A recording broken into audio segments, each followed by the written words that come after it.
We are learning new information about Ghislaine Maxwell's interview with the Department of Justice.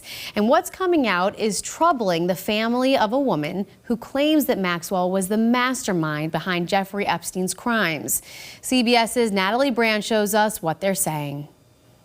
None of this feels normal and none of it feels above board. The family of the late Virginia Giuffre, who became one of the most vocal Jeffrey Epstein accusers, is questioning the treatment of co-conspirator Ghislaine Maxwell, serving a prison sentence for sex trafficking. She wasn't a victim like the narrative is trying to change right now. She was an active participant in the abuse. Why are we listening to a known perjurer?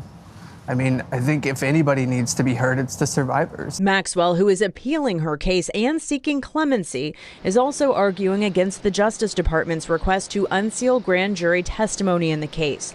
In Maxwell's roughly 9-hour interview last month with Deputy Attorney General Todd Blanche, a source tells CBS News that she did not say anything that would harm or implicate President Trump. I didn't talk to him about it. President Trump told reporters he doesn't know what was discussed, but indicated he has complete confidence in the Deputy Attorney General, who previously served as his personal attorney. It's not an uncommon thing to do that.